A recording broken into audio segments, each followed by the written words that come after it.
Unique. It's an extraordinary original story. All new characters. Nothing about it is familiar. It's completely untried, untested. Disney's The Lion King, 1994, is one of the most iconic animated films ever, praised for its powerful themes of life, death, betrayal, and redemption. Inspired by Hamlet, biblical stories, and even Disney's Bambi, it became a global success. However, another story with surprising similarities exists: Kimba, the White Lion, a Japanese anime from the 1960s created by Osamu Tezuka, known as the father of manga. Kimba follows a young white lion who loses his parents and returns to reclaim his kingdom. The series includes a wise baboon mentor, hyena villains, and even a vision of Kimba's father in the sky, just like The Lion King. Kimba was groundbreaking, being the first anime TV series in color. Yet, when The Lion King was marketed as Disney's first original story, Unique. It's an extraordinary original story. All new characters. Nothing about it is familiar. It's completely untried, untested. many fans noticed the similarities and accused Disney of plagiarism. I mean, you just get the hint that Kimba the White Lion, originally titled Jungle Emperor Leo in Japan, first aired on October 6, 1965. In comparison, The Lion King premiered much later on June 12, 1994 in New York City, followed by a limited release in Los Angeles on June 15, 1994. It's clear that the release of The Lion King came years after Kimba, yet the similarities between the two are striking. Disney denies any connection. Hello, I'm Michael Eisner, head of the Walt Disney Company. The Lion King is unique. Unlike our other Disney animated features, The Lion King is not based on any previously published fairy tale or literary work. It's an original concept that was developed in the story department of Disney Animation.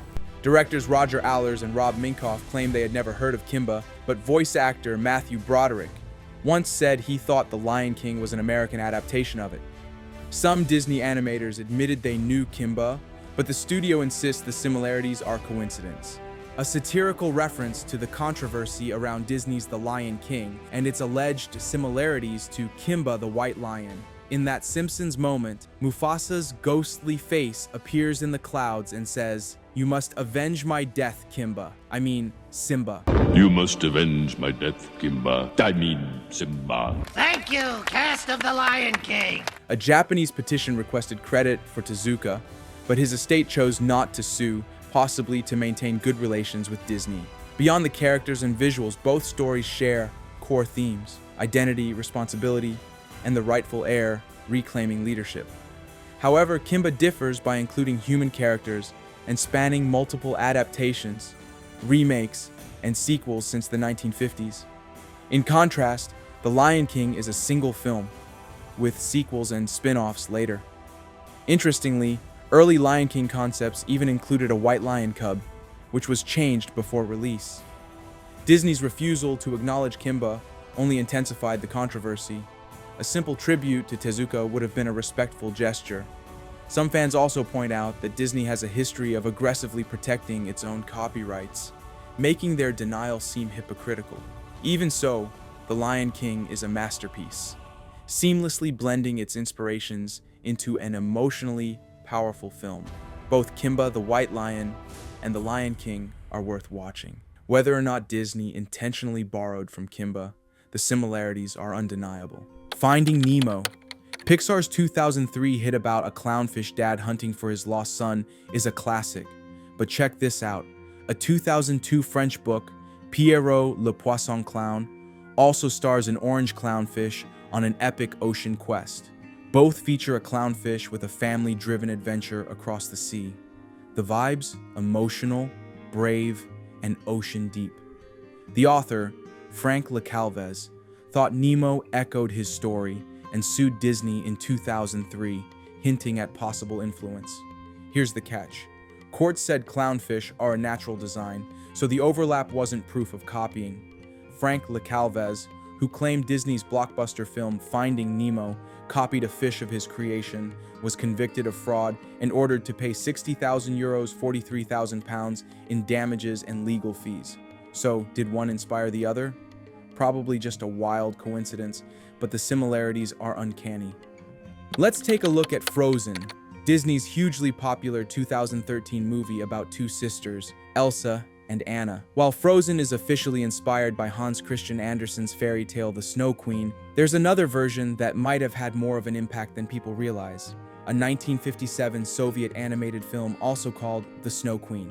Both Frozen and the 1957 Snow Queen feature a powerful queen with magical ice powers, a young girl who goes on a long, snowy journey to save someone she loves, and stunning frozen castles that feel almost magical.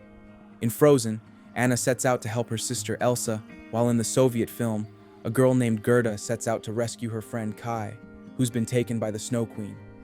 The visual similarities between the two films are pretty striking too, from icy landscapes to the designs of the castles and the overall atmosphere.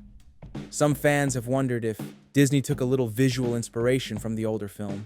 However, Disney says that Frozen was based only on the original Andersen story, just with their own new spin on it. In the end, both movies draw from the same classic fairy tale, and fairy tales are meant to be retold in new and creative ways. But when you compare them side by side, the resemblance is, well, a little chilling. Both feature a magical ice queen. A brave girl goes on a rescue journey. Snowy landscapes and beautiful ice castles. Disney says Frozen was based only on Andersen's original story, but the style and visuals in Frozen feel surprisingly close to the 1957 Soviet film. And there you have it.